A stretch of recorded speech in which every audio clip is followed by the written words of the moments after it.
సర్వాంగ సుందరా సద్గుణ శేఖరా యేసయ్యా నిన్ను సియోనులో చూచేదా పరవశించి పాడుచు అరవళ్ళు త్రొక్కెదా యేసయ్యా నిన్ను సియోనులో చూచేదా పరవశించి పాడుచు అరవళ్ళు త్రొక్కెదా.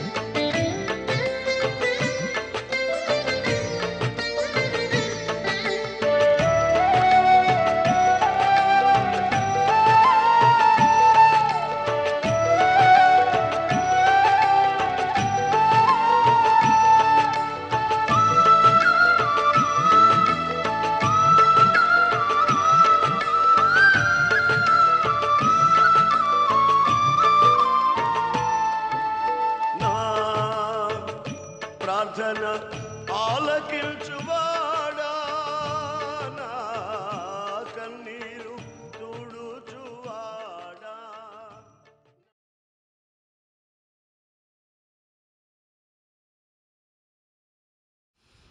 ప్రభు అయిన యేసుక్రీస్తు నామమును బట్టి మీకు అందరికీ కూడా హృదయపూర్వకమైన వందనాలు తెలియజేస్తున్నాం.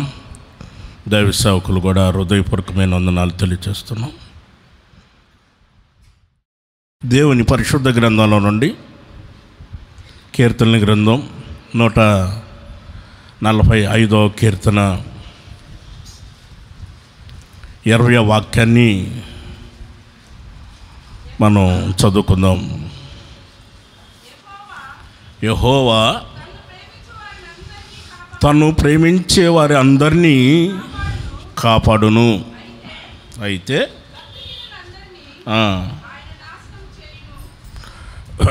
Praise the lord. హల్లెలూయా. పరిశుద్ధ గ్రంథంలో మనం చదువుకున్న వాక్యాన్ని గమనించినప్పుడు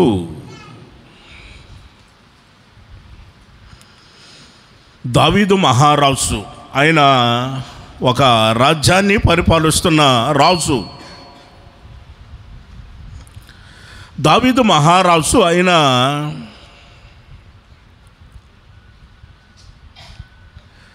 అక్కడ చెప్పే ఆ మాట ఏమని చెబుతున్నాడంటే,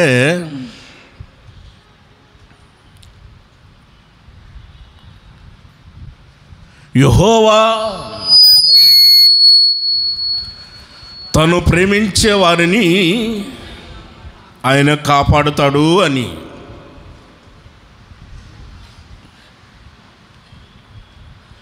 తను ప్రేమించే వారిని ఆయన ఖచ్చితంగా కాపాడుతాడు. ఈ రోజున మరి ఎవరిని ప్రేమిస్తున్నారు?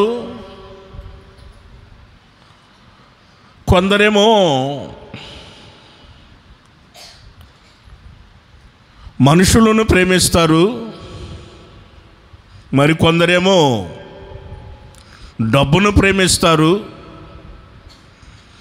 మరి కొంతమంది ఏమో వాహనాలను ప్రేమిస్తారు, మరి కొంతమందిని మనం గమనించి చూస్తే బంగారాన్ని ప్రేమించే వాళ్ళు కొంతమంది. బంగారం అంటే అంత ఇష్టం.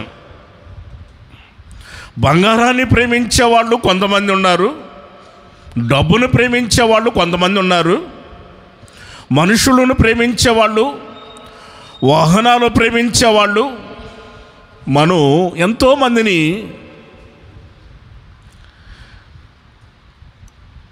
ఈ లోకంలో మనం కళ్ళారా చూస్తూ ఉన్నాం. దావీదు మహారాజు ఆయన ఒక మాట చెబుతున్నాడు, యెహోవా తను ప్రేమించే వారిని అందరినీ ఆయన కాపాడుతాడు అని. ఈయనే ఇక్కడ దావీదు మహారాజు ఆయన ఒక మాట అంటాడు 18వ కీర్తనలో మొదటి వాక్యాన్ని మనం గమనించినప్పుడు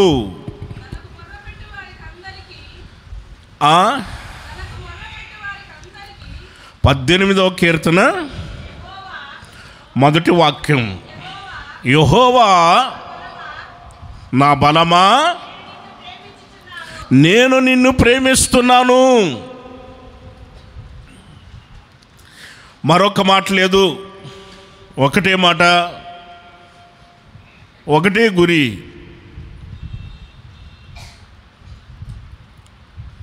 యెహోవా నా బలమా నేను నిన్ను ప్రేమిస్తున్నానయ్యా.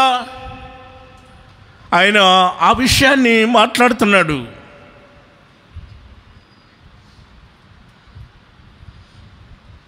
పరిశుద్ధ గ్రంథంలో మనం పలు చోట్ల కూడా మనం గమనించి చూసినప్పుడు దేవుడైన యెహోవాని ఆయన ప్రేమించాడు కనుక ఈయన వెళ్ళిన చోటనల్లా కూడా దేవుడు కాపాడినట్లుగా పరిశుద్ధ గ్రంథ లేఖనాలు మనకు కనిపిస్తాయి. ఆ 8వ అధ్యాయంలో సమూయేలు రాసిన 2వ గ్రంథం 8వ అధ్యాయంలో 6వ వాక్యాన్ని మనం గమనించినప్పుడు అక్కడ ఏమని రాయబడి ఉందనంటే,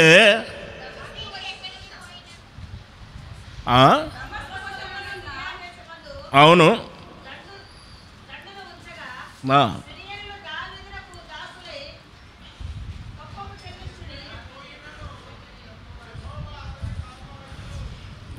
ఓకే. దావీదు రాజు తాను వెళ్ళిన చోటనల్లా దేవుడైన యెహోవా కాపాడుచూ ఉండెను. ఓకే, మంచిది. పరిశుద్ధ గ్రంథంలో మనం చదువుకున్న వాక్యాన్ని గమనించినప్పుడు ఆయన అంటాడు, నేను ఇంకెవరిని ప్రేమించనయ్యా. ఈ లోకంలో బంధువులు కానీ, రక్త సంబంధికులు కానీ, తెలిసిన వారిని కానీ, ప్రాణప్రియులు అన్న వారిని కూడా నేను ప్రేమించనయ్యా. నాకెవరు లేరు. యెహోవా నా బలమా నేను నిన్ను ప్రేమించున్నానయ్యా అని మాట్లాడాడు. రక్త సంబంధికులు ఉన్నారు, అన్నలున్నారు, అక్కలున్నారు, ఈయనే ఆఖరివాడు, అందరికంటే ఆఖరివాడు.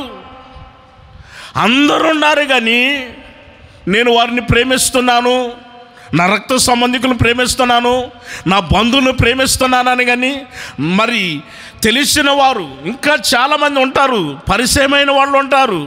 నేను ఎవరిని ప్రేమించట్లేదయ్యా, నా వల్ల కాదు, నేను ప్రేమించను. ఎందుకంటే ఏ రోజుకైనా మోసపోతాం. అందుకని నేను వారిని ప్రేమించట్లేదయ్యా, నేను నిన్నే ప్రేమిస్తున్నాను. ప్రైజ్ ది లార్డ్, హల్లెలూయా. యెహోవా నా బలమా నేను నిన్ను ప్రేమించున్నానయ్యా.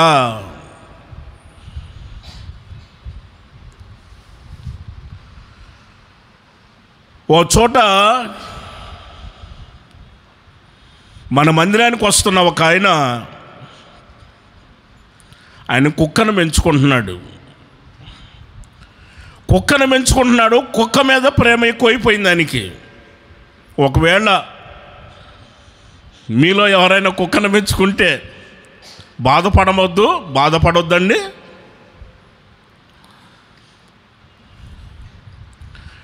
కుక్కను పెంచినప్పుడు కుక్కని ఎక్కడ ఉంచాలో అక్కడే ఉంచాలి కదా, అక్కడే ఉంచాలి. ఆయన కుక్కను బాగా ప్రేమించాడు. ఒకరోజు నా కుక్క చనిపోయింది. కుక్క చనిపోతే సమాధి కార్యక్రమానికి నన్ను రమ్మని ఫోన్ చేశాడు ఆయన.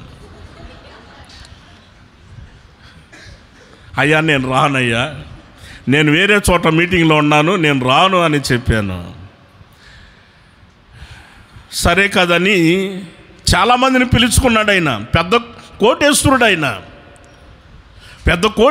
ఆయన.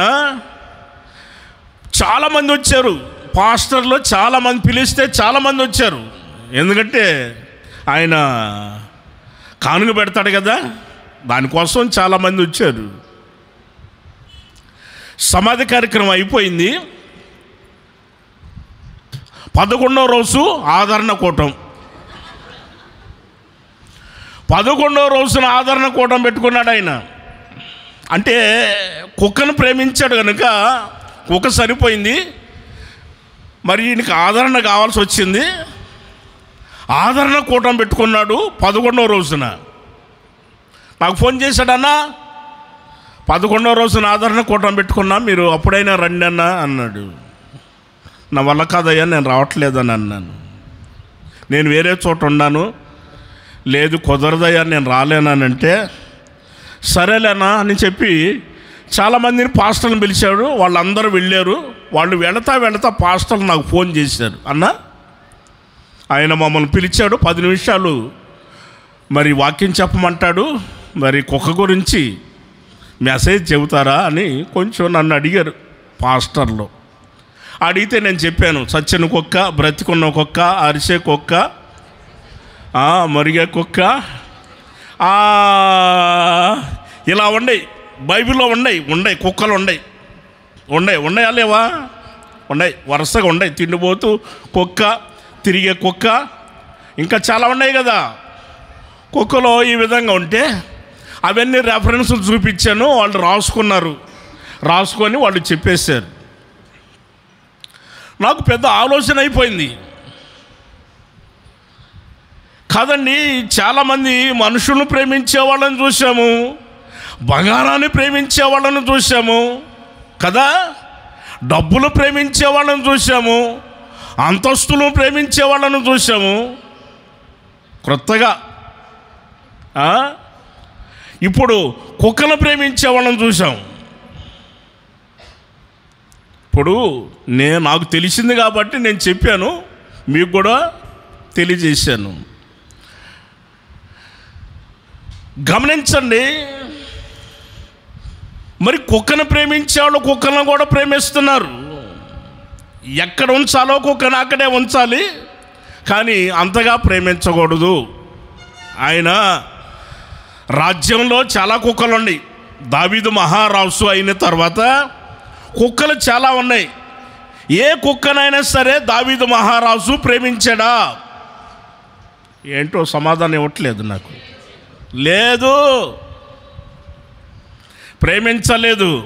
మనుషులను ఏమైనా ప్రేమించాడా? ఆయన కావలసినంత బంగారం ఉంది, బంగారాన్నే ప్రేమించాడా? రాజభవనం ఉంది, రాజకోట ప్రేమించాడా అని అంటే నాకు అవసరం లేదని అంటాడు. కారణం ఏమిటి అని అంటే, ఒకప్పుడు ఈయన గొర్రెలు కాసుకునే ఒక గొర్రెల కాపరి. ఒక గొర్రెల కాపరి. అలాంటి గొర్రెల దొడ్డిలో నుంచి దేవుడైన యెహోవా ఆయన తీసుకొని వచ్చి తన ప్రజల మీద అధికారిగా, రాజ్యాన్ని పరిపాలించే రాజుగా సింహాసనం మీద కూర్చోబెడితే కృతజ్ఞత కలిగిన వాడై సమూయేలు రాసిన 2వ గ్రంథం 7వ అధ్యాయము 18వ వాక్యాన్ని మనం గమనించినప్పుడు, దావీదు రాజు లోపలికి ప్రవేశించి యెహోవా సన్నిధిలో కూర్చొని ఎలాగో మనవి చేశాను, నా ప్రభువా యెహోవా, ఇంతగా నీవు నన్ను హెచ్చించుటకు నేను ఎంతటి వాడనయ్యా? నా కుటుంబం ఏ పాటిది?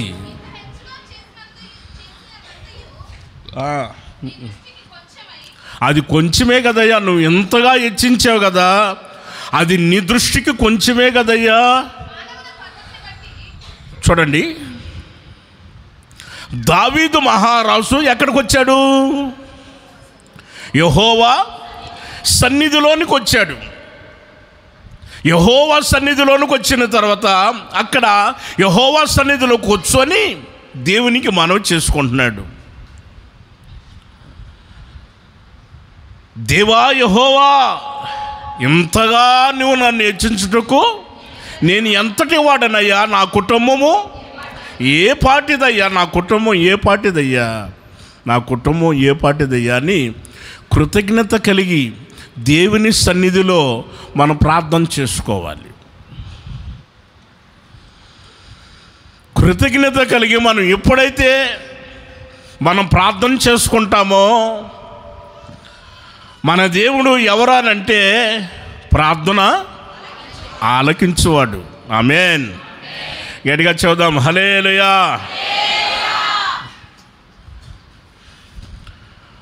1995 సంవత్సరం నేను ఈ హోసన్న మినిస్ట్రీలకు వచ్చిన తర్వాత అప్పుడు శారదా కాలనీ, గోరంట్లు లేదు, శారదా కాలనీ మొదటి లైను, 1వ లైను శారదా కాలనీ.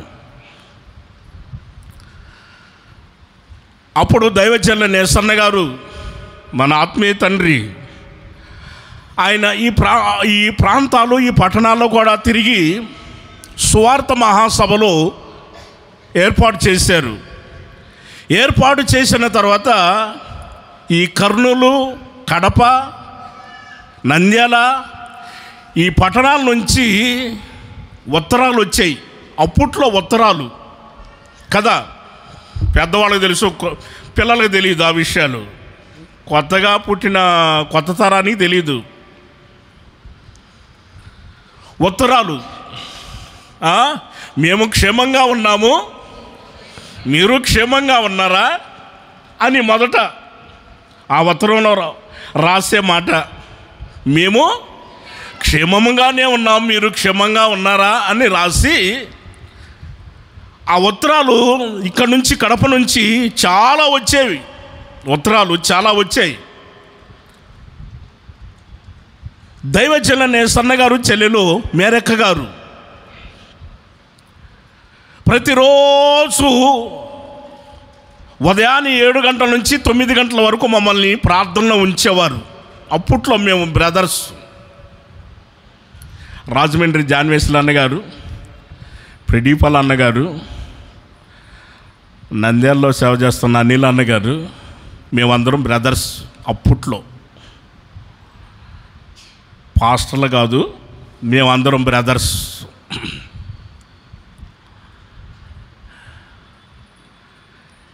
మేమంతా ప్రార్థన చేస్తున్నాం. ఉదయాన్నే దేవుని సన్నిధిలో ప్రార్థన చేస్తున్నప్పుడు ప్రార్థన చేస్తున్నాము. ఉత్తరాలు వచ్చేవి, అయ్యా మా పట్టణాల్లో కూడా మాకు హోసన్న మందిరం కావాలని ఇక్కడ నుంచి ఉత్తరాలు వచ్చేవి. మేము చదివి ఆ రోజున ప్రార్థన చేశాము. 30 సంవత్సరాల క్రితం జరిగిన సంఘటన చెబుతున్నా, ఇప్పుడు విషయం కాదు, 30 సంవత్సరాల క్రితం జరిగిన సంఘటన చెబుతున్నా. సరే, ఇక్కడ బద్వేల్లో సేవ చేస్తున్నప్పుడు ఎలీషా పాస్టర్ గారని ఒక ఆయన ఉన్నాడు. ఆయన బాంబే నుంచి వచ్చాడు. ఆయన ఎలీషా పాస్టర్ గారు బాంబే నుంచి వచ్చాడు. ఆయన తెలుగు రాదు సరిగ్గా, హిందీ. ఆయన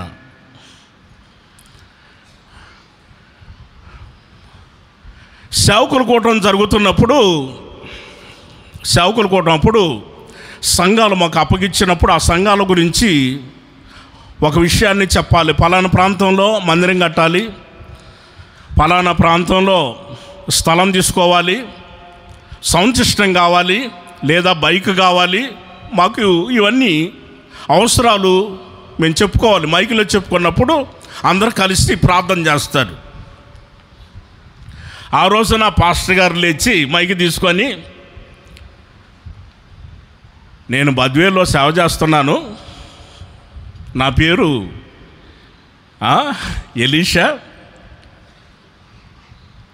నేను కడపకి వెళ్తున్నాను.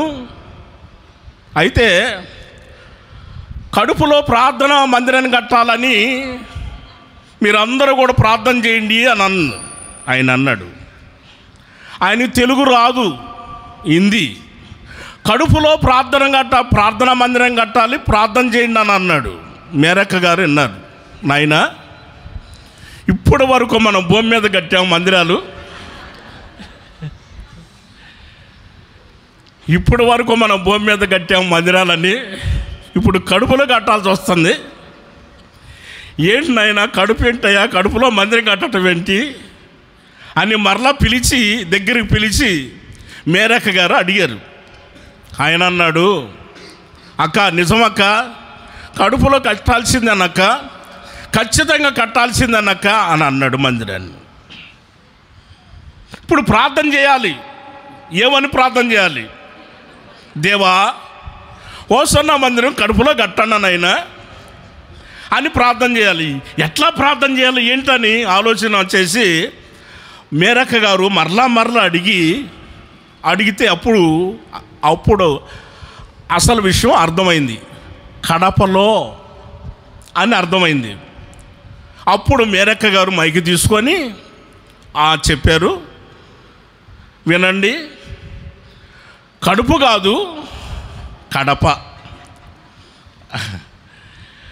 కడపలో మనం ఖచ్చితంగా ప్రార్థనా మందిరం కట్టబడే దానికోసం ప్రార్థన చేద్దామని ఆ రోజున 1996 సంవత్సరంలో జరిగిన విషయం ఇది. అప్పుడు మేము ప్రార్థన చేశాము. ఆ తర్వాత దేవుడు ప్రార్థన ఆలకించి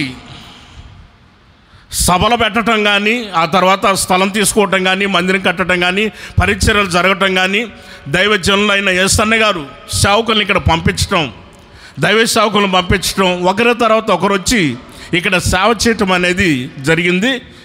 దేవుడు ఈ రోజున అంచెలంచెలుగా ఈ యొక్క కడప పట్టణాన్ని ప్రేమించిన దేవుడు ఆయన అంచెలంచెలుగా ఆశీర్వదిస్తున్నాడు.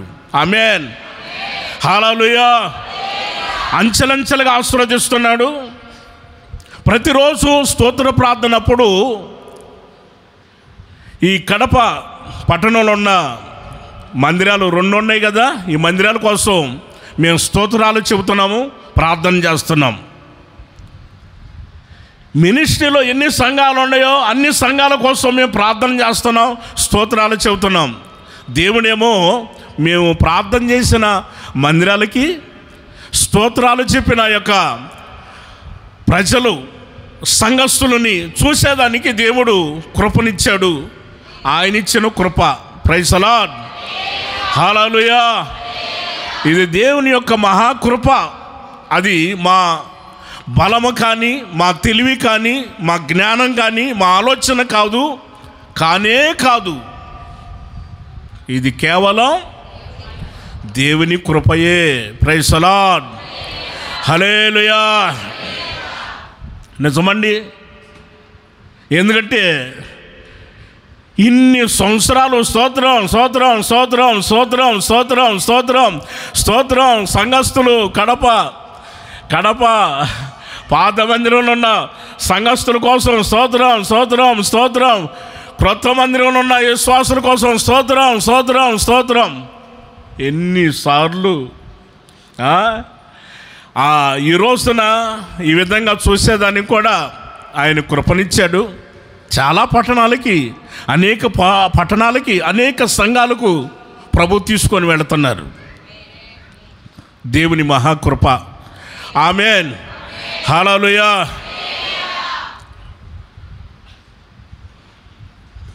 అది దేవుడు అప్పగించిన బాధ్యత. దైవ సేవకులు పెద్దవారు ఉన్నారు.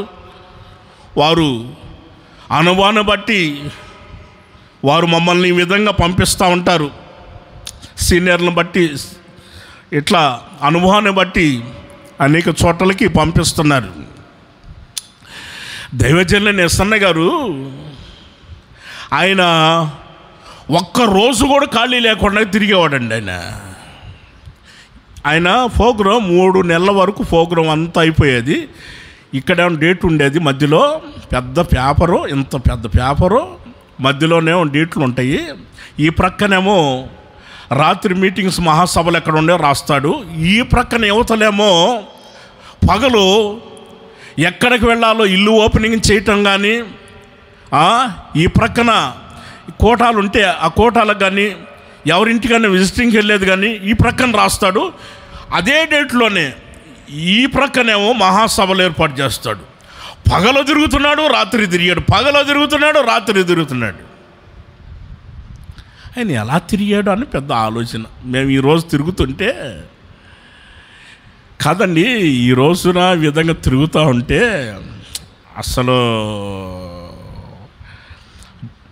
Train ticket దొరకలేదండి. దొరకపోతే బస్సుకు చేయించారు. బస్సులో చేపిస్తే ఆ బస్సు అటుబడి ఇటుబడి అటుబడి ఇటుబడి అటు తిప్పి ఇటు తిప్పి వాడు అటు తిప్పి ఇటు తిప్పి ఆ వంకలు తిప్పి ఈ వంకలు తిప్పి అటు తిప్పి ఇటు తిప్పి అసలు మామూలుగా లేదు పరిస్థితి. ప్రభా తండ్రి నాయన, ఏంటయ్యా ఈ పరిస్థితి నాయన? అక్కడ రాత్రి 10 గంటలకు ఎక్కితే తెల్లవారుజామున ఇక్కడ దిగాం. వెంటనే రెడీ అయ్యి ఇక్కడికి వచ్చేసాం మరలా. నేను అప్పుడు ఆలోచన అయిపోయింది. పెద్దవారు దైవజనులు మన ఆత్మీయ తండ్రి ఎస్సన్న గారు ఆయన ఎలా తిరిగాడు? అసలు పగలో రాత్రి పగలో రాత్రి పగలో రాత్రి ఆయన తిరిగి ఏ విధంగా దేవుని యొక్క సేవ చేస్తుంటాడు? ఈ రోజున తిరగటం అంటే, దేవుని యొక్క సేవ చేయటం అంటే మామూలు విషయమా? అది దేవుని మహాకృప అండి. ప్రైజ్ ది లార్డ్, హల్లెలూయా. అందుకనే దైవజనులైన ఎస్సన్న గారు ఆయన పాట కూడా రాశాడు. ఏమని? నాకే సమృద్ధిగా కృపనిచ్చావని రాశాడు. నాకే సమృద్ధిగా కృపనిచ్చావని రాశాడు. ఆయన పాడాడు. ఈ రోజున మనం కూడా పాడుకుంటున్నాం. అటు ప్రక్కన సేవకులు, మరో ప్రక్కన విశ్వాసులు అందరూ కలిసి నాకే సమృద్ధిగా కృపనిచ్చావయ్యా, కృపనిచ్చావయ్యా అని అంటే అర్థం ఏంటో తెలుసా? ఇదిగో ఈ విధంగా దేవుని యొక్క పని, ఆయన యొక్క మందిరంలో మనం ఉండటం అనేది ఆయన కృప.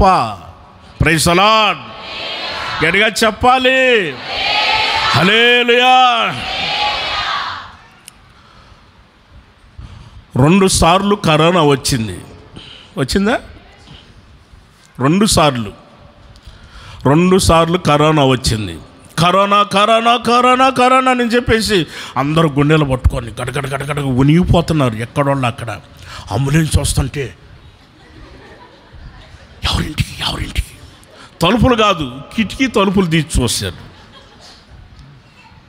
కిటికీ తలుపులు తీసి చూసి ఇంట్లోనా శానిటైజర్ లేమను, బ్లీచింగ్ పౌడర్ వేయమను, ప్యానాలు వేసి మొత్తం శుభ్రంగా కడగమను ఆ ఇల్లంతా. అంత గడగడ వణిగిపోయాం మనం. అవునా? గడగడ వణిగిపోయాం. అలాంటి సమయంలో మన పెద్దవాళ్ళు ఉన్నారు కదా, సంఘంలో పెద్దలు నాతో వచ్చి అన్నారు, అన్న ప్రార్థన లేకపోతే ఏందో పోగొట్టుకున్నట్టు ఉందన్న. మందిరంలో వచ్చి ప్రార్థన పెట్టన్నా అని అన్నారు. వాళ్ళు చెప్పిన మాట మేరకి నేను ప్రార్థన పెట్టాను. ఏది మైకులు లేకుండా ప్రార్థన పెట్టాను. బయట బకెట్లోనూ నీళ్లు పెడితే శుభ్రం కడుక్కొని కాళ్ళు చేతులు కడుక్కొని లోపలికి రావాలి. ఆ తర్వాత టెస్ట్ చేసి ఇలా కరోనా ఉందా లేదని ఇక్కడ టెస్ట్ చేసి లోపలికి రాని శానిటైజర్లు వేసుకొని మాస్కులు పెట్టుకొని ఆ తర్వాత 6 అడుగులు కొంచెం దూరం పాటించాలి చెప్పారు. గవర్నమెంట్ వాళ్ళు చెప్పారు. దూరంగా కూర్చోండి అని చెప్పేసి దూరం కూర్చోబెట్టి వాక్యం చెప్పాను, అయిపోయింది. ప్రార్థనలు చేస్తున్నాను. ఓ తల్లిగారు నా దగ్గరికి వచ్చి, అయ్యా పాస్టర్ గారు, కొంచెం చిన్న సమస్య, కొంచెం చెప్పాలయ్యా, చెవులో చెప్పాలయ్యా నంది. చెవులో చెబుతుంది వాడు, కొంతమందికి ఉంటాయి కష్టాలు. వాడు చెబుతుంది, కరోనా వచ్చిందయ్యా ప్రార్థన చేయాలి.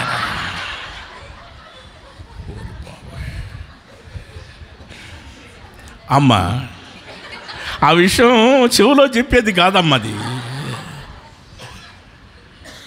ఎవరైనా చెవులో చెబుతారండి? ఆ తల్లి అంటది, నేను మామూలుగా చెప్పానంటే అందరు వింటారయ్యా. వాళ్ళందరూ ఏమంటారు? నాకు కరోనా ఉందని అంటారు, అందుకని నీ దూరం పోవని అంటారు. అందుకని చెవులో చెప్పు. నువ్వు చెప్పేవు సార్, నా పరిస్థితి ఏంటి? అది ముక్కులో నుంచి పోయిందా, చెవులో నుంచి పోయిందా, నాకు ఎటు నుంచి పోయింది అది లోపలికి. తండ్రి కాపాడయ్యా నాయన. యెహోవా తను ప్రేమించు వారిని, ఇప్పుడు చెప్పండి, యెహోవా తను ప్రేమించు వారిని కాపాడును. ఆమేన్, హల్లెలూయా.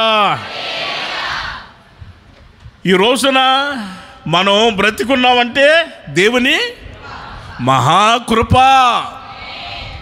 ఆమేన్, హల్లెలూయా. చాలామంది చనిపోయారు కరోనాకు. తెలుసా? వీళ్ళు దైవ సేవకులని, సంఘ పెద్దలని, సంఘంలో ముఖ్యులని తెలుసా? ఏం తేడా లేదు. బయట వాళ్ళైనా, సంఘస్థులైనా, పెద్దవాళ్ళైనా, సేవకులైనా కరోనా టైంలో చాలామంది చనిపోయారు. నిజం. సేవకులు కూడా చనిపోయారు. సేవకులు, మన మినిస్ట్రీలో ఉన్న దైవ సేవకులు కూడా చనిపోయారు. మరో ప్రక్కన సంఘంలో ఉన్న సంఘ పెద్దలు కూడా చనిపోయారు కొన్ని చోట్ల. ఇలా చాలా మంది మనం గమనించి చూసినప్పుడు వారి యొక్క పరిస్థితి, భయానకమైన పరిస్థితులు ఉంటే బైబిల్ గ్రంథం ఒకటే మాట, ఏమని? యెహోవా తను ప్రేమించు వారిని కాపాడును అని. Praise the lord. గట్టిగా చెప్పాలి, హల్లెలూయా. దేవుడు మనల్ని కాపాడుతాడు. ఆ రోజున మరి ఆ తల్లి ఆ విధంగా నాకు చెవులో చెబితేనే ఏం గల, మీరు చెప్పండి. ఈ రోజున నేను సాక్ష్యం చెబుతున్నాను.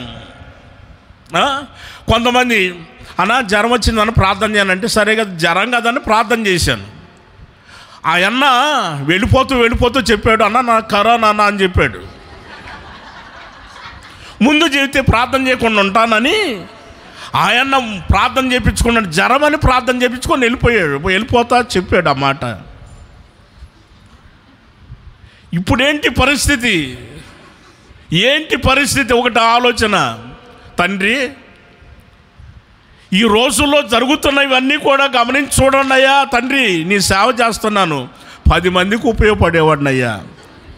బ్రతుకుంటే ఇంకా సేవ చేస్తాను, ఎంతోమందికి మీ వాక్యాన్ని అందిస్తాను, ఎంతోమంది రక్షిస్తానయ్యా. బ్రతుకుట క్రీస్తే, చావైతే నాకు లాభమే, ఏం పర్వాలేదు ప్రభా అని దేవుని దగ్గర తీర్మానం చేసుకున్నాం. దేవుడు బ్రతికిచ్చాడు. ఈ రోజున అన్ని చోట్లకి ఆయన తీసుకొని వెళ్ళి ఆయన వాడుకుంటున్నాడు. ఆయన కృప. ఇది మన తెలివి, మన ఆలోచన, మన జ్ఞానం కానే కాదు. పరిశుద్ధ గ్రంథంలో రాయబడి ఉన్న మాట, యెహోవా నా బలమా, నేను నిన్ను ప్రేమించుతున్నాను అని. మరి ఈ రోజున ఒకసారి మీరు ఆలోచన చేయండి, ఎవరిని ప్రేమిస్తున్నారు? డబ్బుని ప్రేమిస్తున్నారా? బంగారాన్ని ప్రేమిస్తున్నారా? బంధువులను ప్రేమిస్తున్నారా? మనుషులను ప్రేమిస్తున్నారా? ఆస్తి అంతస్తులను ప్రేమిస్తున్నారా? వాహనాలను ప్రేమిస్తున్నారా? మరి దేన్ని ప్రేమిస్తున్నాము? మనకు మనమే. ఒక తీర్మానం చేసుకోవాలి. సెల్ ఫోన్లు వచ్చినాయి, బాగా సెల్ ఫోన్లు వచ్చినాయి. అప్పట్లో చిన్నవి ఆ ల్యాండ్ ఫోన్లు కూడా ఉండేవి. ఆ ల్యాండ్ ఫోను, ఆ తర్వాత మళ్ళీ చిన్న ఫోన్లు, ఎంతంత ఫోన్లు వచ్చాయి, అవి కూడా పోయినాయి. ఇప్పుడు ఎంత ఫోన్లు పోయి ఎంత ఫోన్లు వచ్చినాయి మళ్ళా.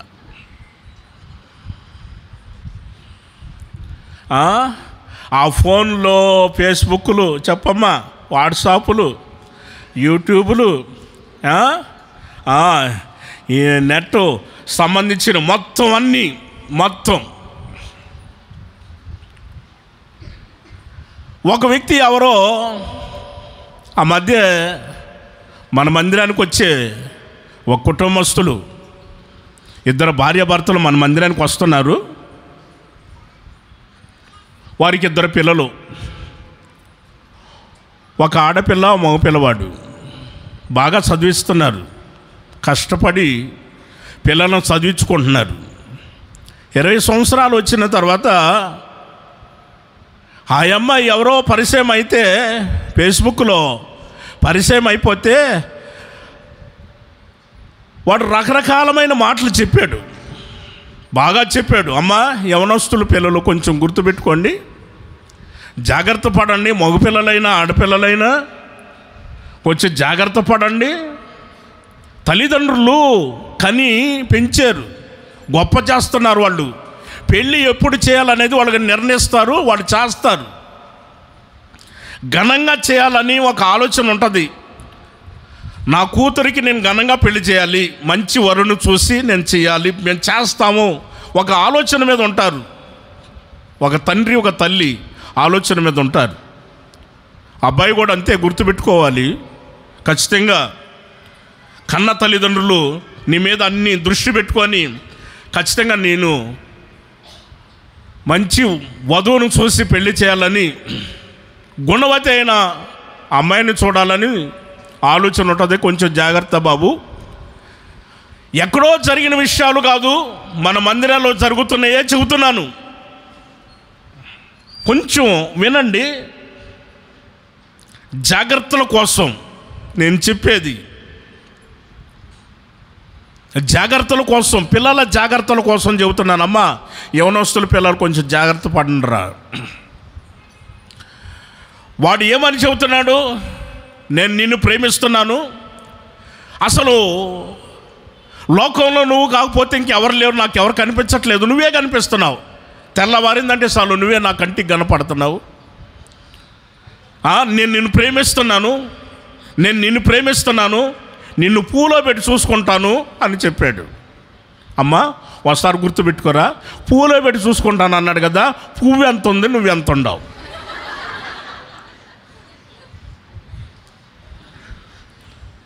చూడమ్మా, ఒక్కసారి నువ్వు చూడు, పువ్వు ఎంత ఉంది, నువ్వెంత ఉండవు. వాడికి చెప్పాలి కదా, వరే పనికిమాలినోడా, పువ్వు ఎంత ఉంది, నేనెంత ఉన్నానురా, పూలో పెట్టి ఎట్లా చూసుకుంటావురా అని నువ్వు అనాలి కదా.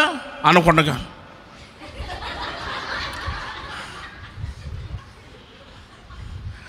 అని కరిగిపోయాడు. వాడేం చేశాడు, ఇంకా కరిగిపోతుందని చెప్పేసి కావాలంటే చూడు నిన్ను గుండెల్లో పెట్టి చూసుకుంటాను అన్నాడు. నువ్వు అనాలమ్మా, వరే గుండె ఒకసారి చూపించడా, గుండెలో పెట్టి చూసుకుంటాను అన్నావు కదా, సరే గుండెలోకి పోయి కూర్చుంటాను రా నేను, ఒకసారి గుండె చూపించరాను. వాడు రెండోసారి అంటాడేమో నీతోటి అన్నాడు. నువ్వు కరిగిపోతున్నావని చెప్పి, ఆ ప్రేమలో కరిగిపోతున్నావు అని చెప్పేసి వాడు ఏం చేస్తున్నాడు, ఇంకా మాయ మాటలు చెప్పి పెద్ద భవనం ఒకటి కట్టుంటే కొత్తది, అక్కడ ఫోటో దిగాడు. ఏమండి, ఏసీ కారు తెల్లది ఒకటి, అబ్బా అని దిగాడు. బైక్ ఒకటి కనపడింది రోడ్డు మీద అండి, తని కాదు వేరే వాళ్ళవి అని తీసి వెంటనే ఫోటోలు పంపించాడు. ఆ అమ్మాయి పంపిస్తే, ఆ అమ్మ కోటేశ్వరుడు, రాజభవనంలో ఉండిపోతాను, ఏసీ కారులో తిరుగుతాను, సరదాగా బైక్ మీద తిరుగుతాం. నన్నే ప్రేమిస్తున్నాడంట, పువ్వులో పెట్టి చూసుకుంటాడంట. ఇంకేముందని చెప్పేసి వెంటనే తల్లిదండ్రుల మాట కూడా కాదని వాళ్ళకి చెప్పా పెట్టకుండా వాడితో పాటు వెళ్ళిపోయి పెళ్లి చేసుకుంది. పెళ్లి చేసుకున్న తర్వాత తీసుకొని వచ్చాడమ్మా ఏది రాజభవనంలోకి. రాజభవనం అమ్మ, మీకు అర్థమైందా? తాటాకులు పాకాలోకి రాజభవనం, దానిలో తీసుకొచ్చాడు. రాజభవనం అది ఏసీ కాదు కదా, ఫ్యాన్ కూడా లేదమ్మా, ఫ్యాన్ కూడా లేదు. ఇంత దానికి ఫ్యాన్ ఎక్కడ వదండి? కిటికీలు ఉండవు, దూరబందరాలు ఉండవు, ఉంటాయా? ఇంటి దగ్గర అయితే ఏసీ, ఇంటి దగ్గర అయితే మెత్తని బెడ్లు, మెత్తని సోఫాలు కదా. ఏంటనే ఇక్కడ తీసుకొచ్చావు? ఆ భవనం ఏది? పెద్ద డాబా చూపించావు కదా. మంద కాదు అది వేరే వాళ్ళది. దారిలో వస్తుంటే కొత్తగా కట్టారు, అది తీసి.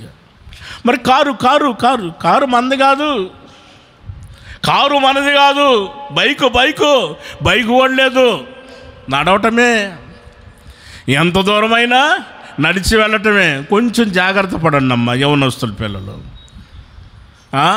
ఎవరైనా నిన్ను ప్రేమిస్తున్నాను అని అంటే, అరే పనికి మన్నోడా, నన్ను ప్రేమించేదేంట్రా? నన్ను ప్రేమించేదేంట్రా? నువ్వు దేవుని ప్రేమించు. Praise the lord. గట్టిగా చెప్పాలి హల్లెలూయా. నేను మాత్రం ఆయన్నే ప్రేమిస్తున్నాను, నేను దేవుణ్ణే ప్రేమిస్తున్నాను, నిన్ను ప్రేమించట్లా, నేను దేవుణ్ణి ప్రేమిస్తున్నాను. ఓకేనా బాబు? నువ్వు కూడా జాగ్రత్త పడు. వాళ్ళు హాఫ్ ఫోటోలు పంపిస్తారు. అమ్మాయి హాఫ్ ఫోటో పంపించింది, ఫుల్ ఫోటో పంపించలా. మురిసిపోయాడు. ఏం చక్కగా ఉంది, ఏం అందంగా ఉంది. నా అంతటి నల్లోడికి అంత చక్కటి అమ్మాయి అసలు నన్ను కోరుకున్నదంటే, అంత ప్రేమలో పడిపోయిందంటే అనుకున్నాడు. నాయనా జాగ్రత్త తీసుకొని అక్కడికి వెళదాం రమ్మన్నది, దేవాలయం దగ్గరికి రమ్మంది. సరేనన్నాడు. ఈ అమ్మాయి ముందే పోయి కూర్చున్నది. ఆడు పోయాడు, వెంటనే తాళబట్టు కట్టాడు. కూర్చొని ఉంది కదా, తాళబట్టు కట్టేసాడు, అయిపోయింది. ఇప్పుడు లేవాలి కదా, లేచి తిరగాలి కదండి. ఎన్ని అడుగులు తిరగాలి కదా. లేచి తిరిగేదానికి లేవట్లేదు. రెండు కాళ్ళు సన్నటి కాళ్ళు, లేచేదానికి లేదు. నువ్వు తిరిగిరా, నేనేడ కూర్చొని చూస్తుంటాను. నువ్వు తిరుగు, నా బదులు కూడా నువ్వు తిరిగిరా అని చెప్పింది. వాడిని తిప్పింది. ఆ తర్వాత ఇప్పుడు తీసుకొని వెళ్ళి ఎక్కడ 3 చక్రాల చెప్పరా సైకిల్. అప్పట్లోనమ్మా, ఇప్పుడు విషయం కాదు నేను చెప్పేది, అప్పుడు విషయంలో. ఇప్పుడంటే మోటార్ బైకులు వచ్చింది అనుకోండి, 3 చక్రాల మోటార్ బండి. ఇప్పుడు అది కాదు, అప్పట్లో సైకిల్, 3 చక్రాలు సైకిల్. ఆ సైకిల్ని నెట్టుకుంటా. ఇప్పుడు అబ్బాయి ఏం చేస్తున్నాడు? డిగ్రీలు పూర్తి చేసినాడు, అంత పెద్ద చదువుకున్నవాడు. ఇప్పుడు ఏం చేస్తున్నాడు? నెట్టుకుంటా తీసుకొని పోతున్నాడు. ఏంట్రా విషయం అని అంటే, అన్న హాఫ్ ఫోటో పంపించారన్న. హాఫ్ ఫోటో పంపిస్తాను, చక్కగా ఉందని మురిసిపోయానన్న. బాబు మురిసిపోవద్దు. హాఫ్ ఫోటోలు చూసి, యేసయ్యను చూసి మనం మురిసిపోవాలి. ఆమేన్. గట్టిగా చెప్పాలి హల్లెలూయా. యేసయ్యను చూసి మనం మురిసిపోవాలి. 10,000 మందిలో అధికాంక్షణీయుడమ్మా. 10,000 మందిలో సంఘం చెప్పాలా మాటని. పరమగీతం, ఆ గీతమే పరమగీతం. బైబిల్ గ్రంథంలో రాయబడి ఉన్న మాట, ఆ గీతమే పరమగీతం. పరలోక సంబంధమైన గీతం అది. నా ప్రియుడు ధవలవర్ణుడు, రత్నవర్ణుడు, 10,000 మందిలో కూడా అధికాంక్షణీయుడు. నేను అతన్ని 10,000 మందిలో కూడా గుర్తుపట్టగలనని చెబుతున్నాడు. గమనించారా?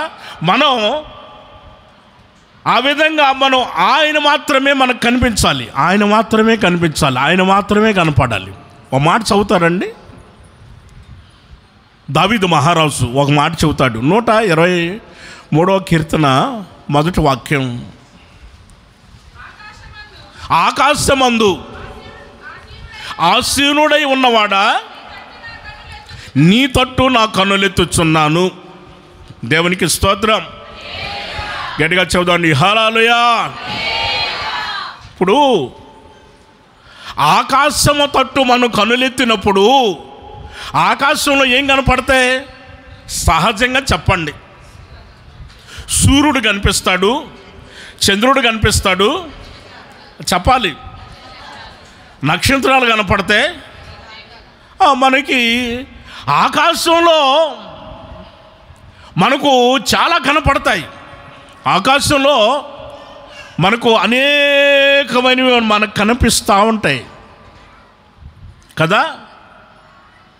అయితే ఆయన ఆకాశం వైపు చూసినప్పుడు సూర్యుడు కనిపించట్లేదు, చంద్రుడు కనిపించట్లేదు, నక్షత్రాలు కనిపించట్లేదు.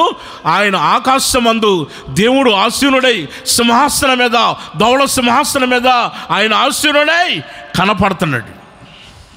ఆమేన్. గట్టిగా చెప్పాలి, హల్లెలూయా. మనం ఆత్మీయ జీవితంలో మనం ఎదుగుతున్న సమయంలో, మనం ఎదిగే సమయంలో బాగా ఆ విషయాన్ని గమనించాల్సిన విషయం, మనం ఎదిగే సమయంలో ఆయన మాత్రమే కనపడాలి, కానీ సూర్యుడు కనిపించకూడదు, చంద్రుడు కనిపించకూడదు. చంద్రుడు ఎవరో మీకు తెలుసు, సూర్యుడు ఎవరో తెలుసు, తెలీదా? నక్షత్రాలు ఎవరో తెలుసు. నక్షత్రాలు తెలుగులో నక్షత్రాలు, ఇంగ్లీష్లోనేమో స్టార్స్. ఏ స్టారు ఏంటో, ఏ స్టారు? భూమి మీద చాలా ఉన్నాయి. చాలామంది మేము స్టార్లు అన్నవాళ్ళు ఆ స్టార్లన్నీ పాపానికి నడిపిస్తున్నారా? అవునా కదా? ఆ స్టార్లన్నీ కూడా అక్రమానికి, అన్యాయానికి నడిపిస్తున్న స్టార్లు. నిజమా కాదా? మీరు చెప్పండి, నిజమా కాదా? పాపానికి నడిపిస్తున్నారు, అక్రమానికి నడిపిస్తున్నారు, అన్యాయానికి నడిపిస్తున్నారు. ప్రేమ అంటే ఎలాంటిదో, ఈ విధంగా ప్రేమించుకోవాలి, ఈ విధంగా చేయాలని పాపానికి ఈడ్చుకుంటూ పోతున్నాయి ఆ స్టార్లన్నీ కూడా. ఆ స్టార్లన్నీ కూడా ఆ విధంగా ఈడ్చుకుంటూ పోతున్నాయి, పాపానికి తీసుకొని వెళ్ళిపోతున్నాయి.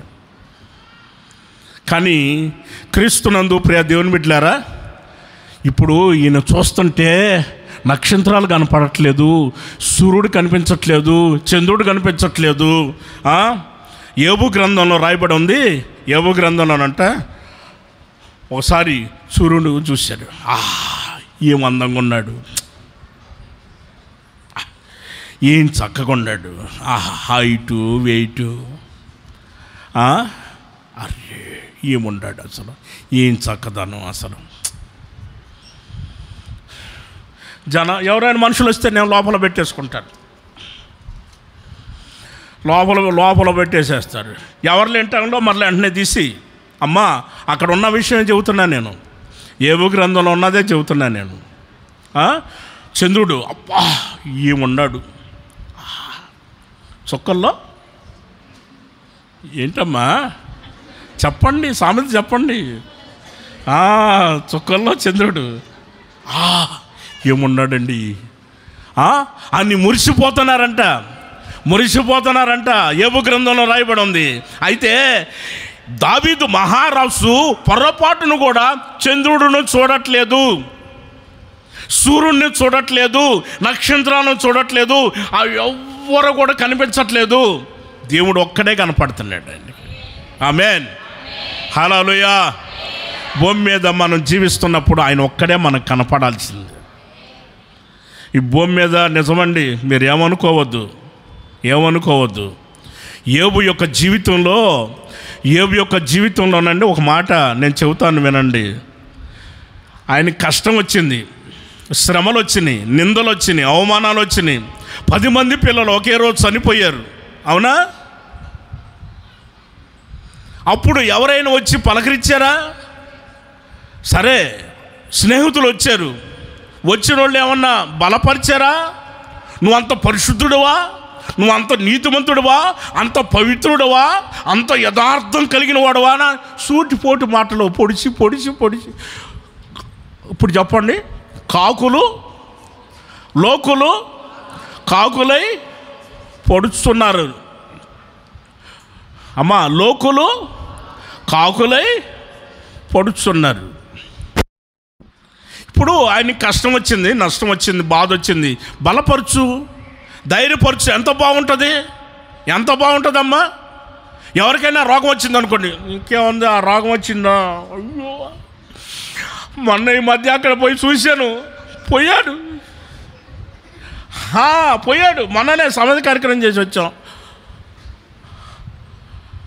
ఆ వ్యక్తి 5-6 రోజులు బ్రతకాలనుకున్న వ్యక్తి ఆ క్షణంలోనే పోతాడు. ఆ మధ్య ఒక అక్క నాకు ఫోన్ చేసింది. హలో ఇమ్మానేనన్నా? అది చెప్పమ్మా, నేనేనమ్మా. అన్నా ప్రైజ్ లాడమ్మా. అన్నా, మా అత్తగారు ఆరోగ్యం బాగుండక హాస్పిటల్లో ఉన్నారన్నా, ఒకసారి వచ్చి ప్రార్థన చేస్తారా? వస్తానమ్మా, నేను కోటలో ఉన్నమ్మా, చూసుకొని వస్తున్నానమ్మా. కోటాన్ని చూసుకొని పగలు ఆ కోటాన్ని చూసుకొని నేను మధ్యాహ్నానికల్లా హాస్పిటల్కి వెళ్ళాను. హాస్పిటల్కి వెళితే ప్రార్థన చేయన్నా, మా అత్తగారికి ఆరోగ్యం బాగాలేదని. సరే కదండి, ప్రార్థన చేశాను. ప్రార్థన చేసిన తర్వాత ముసలామ కూర్చొని బెడ్ మీద కూర్చొని బంధువులు తెలిసిన వాళ్ళు వచ్చి యాపిల్ పండ్లు తీసుకొస్తే, యాపిల్ పండ్లు తీసుకొస్తే ఒక యాపిల్ పండు తింటుంది, కూర్చొని తింటా ఉంది.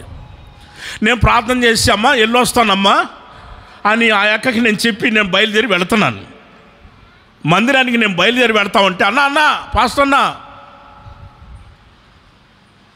మీరు వేరే చోట ప్రోగ్రాం పెట్టుకోవద్దన్నా, మీరు ఎక్కడికి వెళ్ళొద్దన్నా అంది. ఏమమ్మా అన్నాను.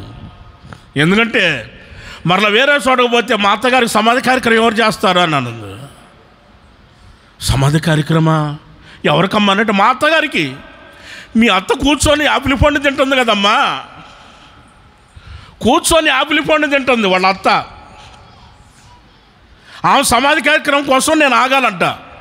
నేను అన్నాను, ప్రార్థన చేశానమ్మా, బ్రతికిద్ది కదమ్మా, ఇంకా అమ్మా బ్రతుకుతుంది అని అనట్లేదు. కోడలో పోతుంది, మీరు ఉండండి అని బలపరచాలి కదమ్మా. మా అత్తయ్య ఖచ్చితంగా బ్రతికిద్ది, కొంచెం బలపరచండి, వాళ్ళకున్నాయన్నీ తీసుకొచ్చి మీకు ఇస్తారమ్మా. ఎప్పుడు పోతుందో ఏంటో. ఆమె పోతే కానీ ఆమెకు సంబంధించిన అన్నీ మనకే చెందుతాయి అనుకుంటారు. మంచిగా చూసుకోమ్మా, బ్రతుకున్నప్పుడే నీకు తీసుకొచ్చేస్తుంది ఆమె. అవునా కదా?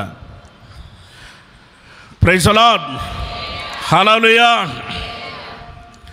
ఇప్పుడు దేవుని యొక్క మహాకృపను బట్టి దేవుడు మనల్ని కాపాడాడు. దావీదు మహారాజు కూడా ఆయన్ని కాపాడాడు, వెళ్ళిన చోటనల్లా కాపాడాడు. యోబు యొక్క జీవితంలో సమస్తం అన్నీ కోల్పోయాడు, ఎవరో పలకరించిన వాళ్ళు రాలేదు.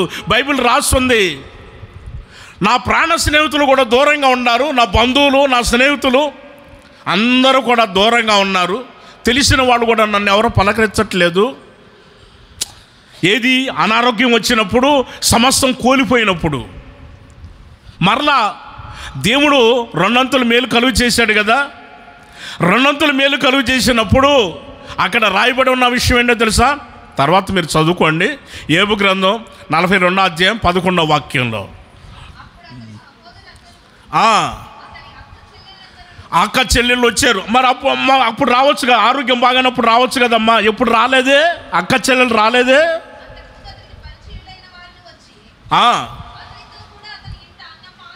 అన్నపానాలు పుచ్చుకున్నారంట. తినటానికి వచ్చారమ్మా. ఉండు, నేను చెబుతాను, ఆగమ్మా. Praise the lord. గట్టిగా చెప్పండి హల్లెలూయా. ఇప్పుడు అన్నపానాలు పుచ్చుకున్నారని తినడానికి మాత్రం వచ్చారు, కానీ ఆయనకి ఆరోగ్యం బాగాన్నప్పుడు, ఏమీ లేనప్పుడు ఏమైనా వచ్చి బలపరిచారా? తెలిసిన వాళ్ళు కానీ, పరిచయమైన వాళ్ళు కానీ, అక్క చెల్లెళ్ళు కానీ, వీళ్ళందరూ ఎప్పుడు వచ్చారంటే సమస్తం అన్నీ కలిగి ఉన్నప్పుడు, అన్నీ ఉన్నప్పుడు మన దగ్గరికి అందరూ వస్తారు.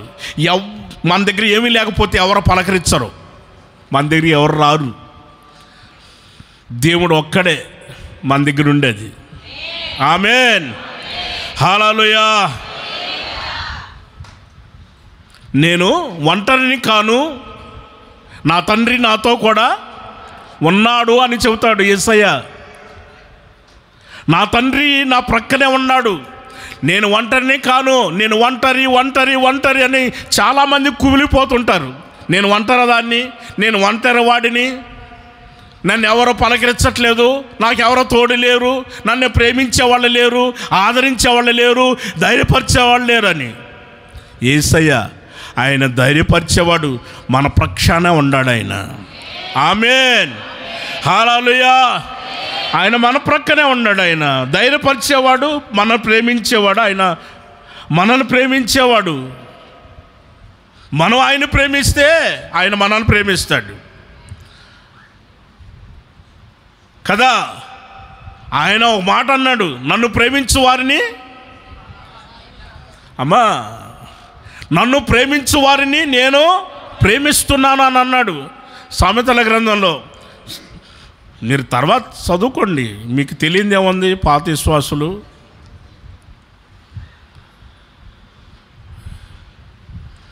మనం ఆయన్ని ప్రేమిస్తే ఆయన ఏం చేస్తున్నాడు? కాపాడుతున్నాడు. మనం ఆయన ప్రేమించమనంటే ఆయన మనల్ని ఆయన ఆశీర్వదిస్తాడండి. యాకోబుని ఆశీర్వదించాడు, యాకోబుతో ఒక విషయాన్ని చెప్పాడు. యోబుని ఆశీర్వదించాడు, దావీదు మహారాజుని ఆశీర్వదించాడు. ఇప్పుడు యోబుని ఆశీర్వదించాడా? 12వ వాక్యంలో ఆశీర్వదించాడా లేదా? 42వ అధ్యాయం 12వ వాక్యంలో మొదట ఆశీర్వదించిన దానికంటే మరి అధికంగా ఆశీర్వదించాడు. చూడండి, దావీదు మహారాజుని ఆయన కాపాడాడు, ఈయనేమో ఆశీర్వదించాడు. ఎవరిని ప్రేమించలేదండి యోబు, ఎవరిని ప్రేమించాల, అస్సలు ఎవరిని ప్రేమించాల.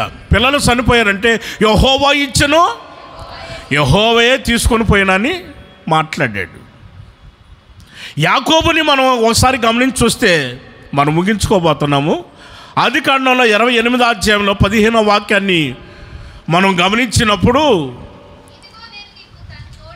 దేవుడైన యెహోవా అంటాడు, ఇదిగో నేను నీకు తోడై ఉండి నువ్వు వెళ్ళే ప్రతి స్థలంలో నిన్ను కాపాడి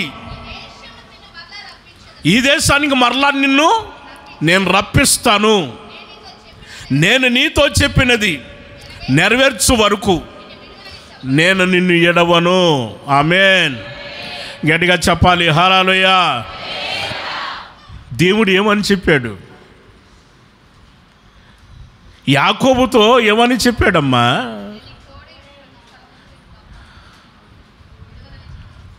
నేను నీతో చెప్పాను కదా, ప్రతి స్థలంలో నేను నిన్ను కాపాడుతాను. నువ్వు ఎక్కడికైనా వెళ్ళు, ఏ గ్రామానికి, ఏ పట్టణానికైనా వెళ్ళు, ఏ రాష్ట్రానికైనా వెళ్ళు, ఏ దేశానికైనా వెళ్ళు, నేను ఖచ్చితంగా కాపాడుతానని. 2009వ సంవత్సరం గుంతకల్లులో సేవ చేస్తున్నాను. అప్పుడు గుంతకల్లులో 2009 అప్పుడు దైవజనులనే సన్నగారితో పాటు అండమాను దీవులకి వెళ్ళాం. అండమాను దీవుల్లో సువార్త దండయాత్ర జరిగింది. అక్కడ వేరే వాళ్ళ మందిరం ప్రారంభోత్సవం కూడా ఒకరోజు జరిగింది.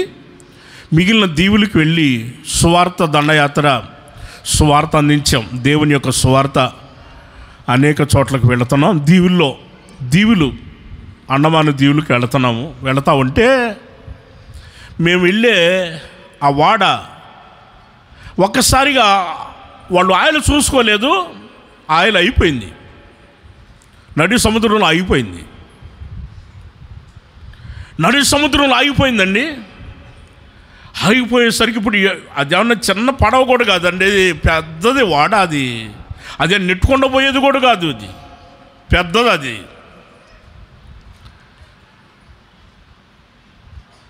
మరి ఇప్పుడు ఏం చేయాలని ఆలోచన చేస్తుంటే దైవజనులు నేస్తన్న గారు వెంటనే పాట, నీ సన్నిధి నివసించు నాకు, పాడండి, నీ సన్నిధి నివసించు నాకు ఏ అపాయము దరి చేరదని వెంటనే యేసన్న గారు పాట ప్రారంభించారు. యేసన్న గారు పాడుతున్నా సరే మిగిలిన మేమందరం కూడా పాడుతూ ఉన్నాం. వరుసగా పాడుతూ ఉంటే వాళ్ళందరూ ఎగతాళి చేశారు. ఏంటండి వీళ్ళు పాట పాడుతున్నారు, ఆగిపోతే నడి సముద్రంలో ఆగిపోతే పాటలు పాడుతున్నారు వీళ్ళు, ఎక్కడ పోతాం ఇంకా ఇక్కడే అని అనుకుంటున్నారు. కొద్దిసేపటికే అటు నుంచి ఒక వాడ వచ్చిందండి. ఆ వాడలో ఆయిల్ తీసుకొని వచ్చారండి. ఆయిల్ పోసారు. వెళతా ఉంటే వాళ్ళు అని అందరూ ఆశ్చర్యంగా అలాగనే చూస్తున్నారు. దేవుడు పంపిస్తాడండి. మనం ఎక్కడున్నా సరే ఆయన పంపిస్తాడు ఖచ్చితంగా. ప్రైజ్ ది లార్డ్ చెప్పాలి, హల్లెలూయా. మనం ఎక్కడున్నా సరే అద్భుతాలు చేసే దేవుడు, మహత్కార్యాలు చేసే దేవుడు మన పక్షాన ఉన్నాడు.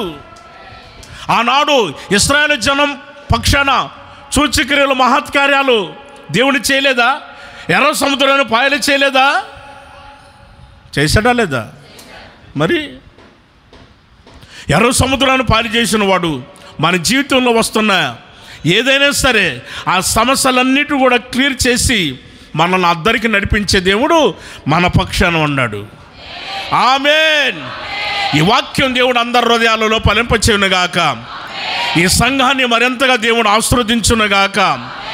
సంఘ పెద్దలందరినీ ప్రభు దీవించునుగాక. సేవకులను మరింతగా దేవుడు ఆశీర్వదించునుగాక. చిన్న బిడ్డలు, యవనస్తులైన పిల్లలను ప్రభు కాపాడునుగాక. ఈ సంఘాన్ని మరింతగా విస్తరింపచేయునుగాక. ఈ మందిర సరిహద్దులను ప్రభు విశాలపరచునుగాక. ఈ సంఘాన్ని ఆయనే కాపాడునుగాక. ఆమేన్. ఈ వాక్యం అందరి హృదయాలలో ఫలింపచేయునుగాక. ఆమేన్. తల వంచండి, ప్రార్థన చేసుకుందాం.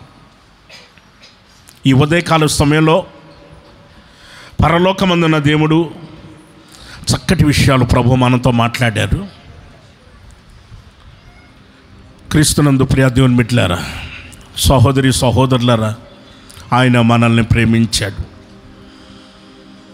అయితే వాక్యం మనకు తెలియజేసిన విషయాన్ని గమనించినట్లయితే యెహోవా తను ప్రేమించు వారిని ఆయన కాపాడును అని. ఆయన ప్రేమించేవారు ఆయన కాపాడుతాడు. ఆ రోజున దావీదు మహారాజుని కాపాడాడు.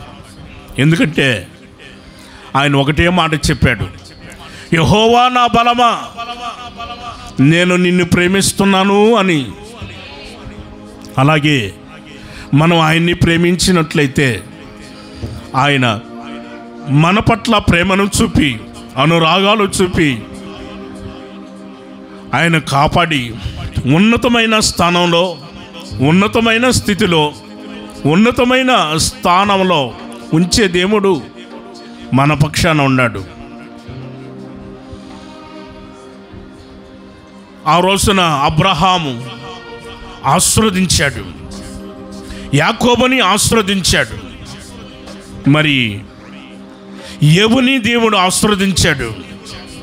ఆనాడు దేవుని ఆశ్రయించి ఆయన ప్రేమించిన వారిని ఆయన ఆశీర్వదించినట్లుగా పరిశుద్ధ గ్రంథ లేఖనాలు మనకు కనిపిస్తూనే ఉన్నాయి. ఈ రోజున మనం ఎవరిని ప్రేమిస్తున్నాం? లోకంలో ఉన్న వాటిని ప్రేమిస్తే మన జీవితంలో ఒరిగేది లేదు, జరిగేది లేదు. మనం ఆయన ప్రేమించుదాం, ఆయన యందు ప్రేమ కలిగి జీవించుదాం. ప్రేమాపూర్ణుడైన దేవుడు ఆయన మన పక్షాన నిలిచి గొప్ప కార్యాలు చేయాలని కోరుకున్నాడు.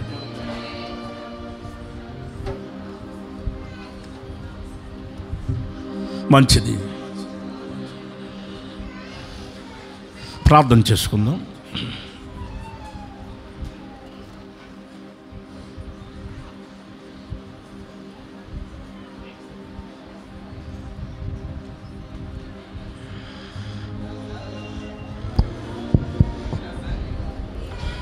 పరిశుద్ధుడు వెన్ తండ్రి, దయగలిగిన యేసయ్యా, మీకు స్తోత్రం నాయనా.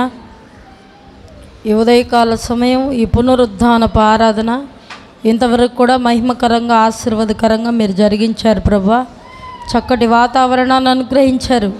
పాటల ద్వారా, సజీవ సాక్ష్యాల ద్వారా, ఆత్మ ఆరాధన ద్వారా మీ ఘనమైనటువంటి నామానికి మీరు మహిమ తెచ్చుకున్నందుకై మీకు స్తోత్రం.